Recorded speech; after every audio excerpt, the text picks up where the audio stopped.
भाई Newton second law of motion के हवाले से आपको पता है कि फोर्स बराबर होती है मास इनटू एक्सेलरेशन के। भाई तो न्यूटन के सेकंड लॉ के हवाले से आप जानते हैं कि एक्सेलरेशन बराबर होती है फोर्स बटा मास के। यानी एक्सेलरेशन क्या है कि फोर्स को अगर मास पे तकसीम कर दिया जाए, और ये उस सूरत में होता है जब आपके पास मोशन लिनियर हो, लकीरी हो, फोर्स एक सीधी समत में लग रही हो। लेकिन अगर कोई ऑब्जेक्ट, कोई शय गोल गोल घूम रही हो, रोटेट कर रही हो, तब एक्सेलरेशन क्या होगी भाई, और तब फोर्स क्या होगी और मास क्या होगा। तो बात यह है कि जब कोई चीज घूम रही होती है तो हम लिनियर मोशन उस पर नहीं लगा सकते, जाहिर है रोटेशनल मोशन लगाना होगा क्योंकि वो रोटेट कर रही है। तो एक्सेलरेशन नहीं होगी, हमारे पास होगी एंगुलर एक्सेलरेशन अल्फा, जो कि आप सर्कुलर मोशन के चैप्टर में पढ़ चुके हैं। तो अगर लिनियर एक्सेलरेशन फोर्स बटा मास है तो एंगुलर एक्सेलरेशन क्या होगी भाई। देखिए, रोटेशन अगर होती है तो ये फोर्स की वजह से नहीं होती, रोटेशन होती है टॉर्क की वजह से।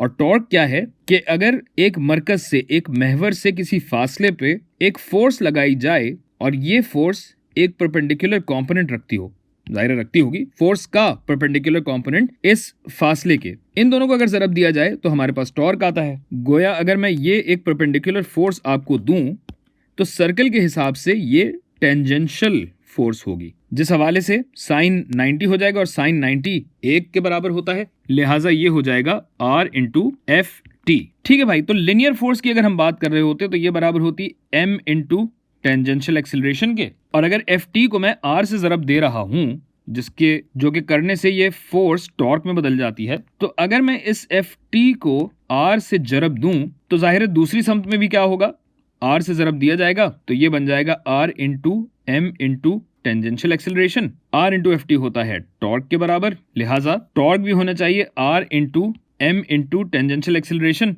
और सर्कुलर मोशन से आप जानते हैं कि ये टेंजेंशियल एक्सेलरेशन बराबर होती है R इंटू अल्फा के, लिहाजा ये हो जाएगा R अल्फा। गोया टॉर्क बराबर होगा M R स्क्वायर्ड अल्फा के, और अल्फा बराबर हो जाएगा टॉर्क बटा M R स्क्वायर्ड के। तो अब देखिए कि लिनियर और रोटेशनल दोनों तरीकों में, तो ये देखिए भाई कि जिस तरह लिनियर एक्सेलरेशन फोर्स बटा मास थी, इसी तरह एंगुलर एक्सेलरेशन टॉर्क बटा एम आर स्क्वायर्ड होगी। गोया रोटेशन की दुनिया में अगर आप देखिए तो फोर्स की नहीं, हम टॉर्क की बात करते हैं। बाकी रिलेशनशिप, जो आपस का रिश्ता है, वो मिलता जुलता होता है। अब एम आर स्क्वायर्ड की अगर आप बात कीजिए तो ये आप जानते हैं कि कहलाता है मोमेंट ऑफ इनर्शिया, जिसकी निशानदेही की जाती है आई से, लिहाजा ये हो जाएगा टॉर्क बटा moment of inertia, moment of inertia, या रोटेशनल इनर्शिया भी कहलाता है। अच्छा, मास आप जानते हैं, मास के बारे में आप जानते हैं कि इसे इनर्शिया भी कहा जाता है। जितना ज्यादा मास होगा उतनी ज्यादा फोर्स चाहिए होगी उसे हिलाने के लिए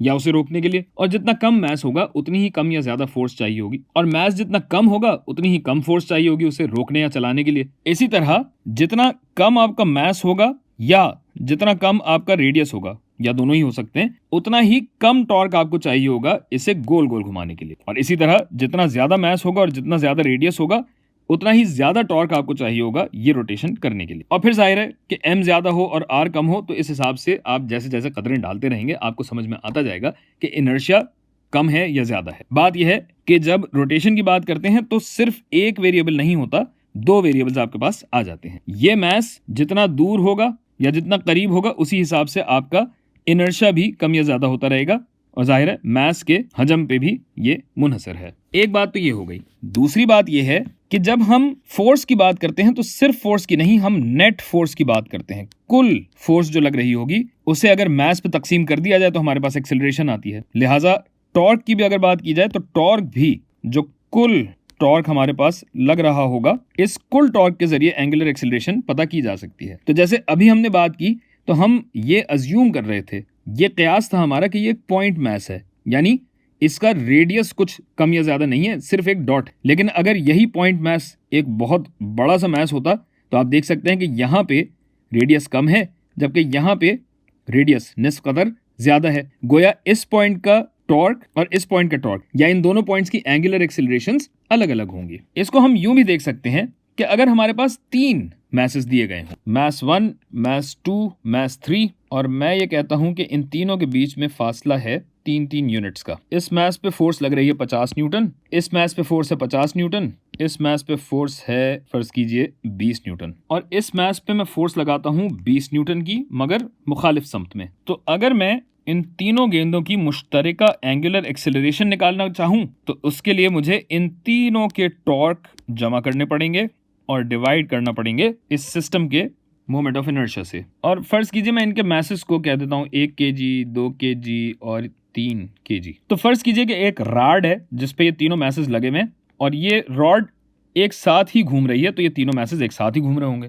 तो इस एंगुलर एक्सेलरेशन के लिए सबसे पहले तो मुझे इनके टॉर्क जमा करने पड़ेंगे, यानी इस फोर्स का टॉर्क और इस फोर्स का टॉर्क मैं अलग अलग लूंगा। तो ये 50 न्यूटन, ये 1 kg वाला मैस है, इसका फासला है 3 3 6 और 3 9 यूनिट, जरा 50 जमा 20 न्यूटन लग रहा है 3 और 3 6 के फासले पे, 6 न्यूटन, सॉरी 6 यूनिट के फासले पे। और फोर्स मुखालिफ समत में है -20, गोया ये खुद ब खुद मनफी हो जाएगा, सब्ट्रैक्ट हो जाएगा, और फिर इसे तकसीम करना है हमें मोमेंट ऑफ इनर्शिया पे। और मोमेंट ऑफ इनर्शिया हम कैसे निकालते हैं? मोमेंट ऑफ इनर्शिया हासिल जमा होता है मास इंटू आर स्क्वायर्स का, गोया m1 r1 का स्क्वायर जमा m2 r2 का स्क्वायर, वगैरह वगैरह वगैरह। तो चलिए यहाँ पे करते हैं। पहला मैस हमारे पास ये वाला है। मैस नंबर 3 से शुरू करते हैं।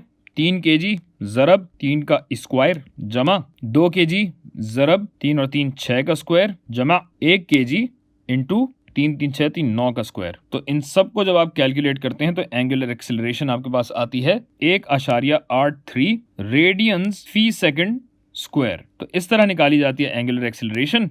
और आपने न्यूटन के सेकंड लॉ को रोटेशनल समत में किस तरह इस्तेमाल किया जाता है ये सीख लिया।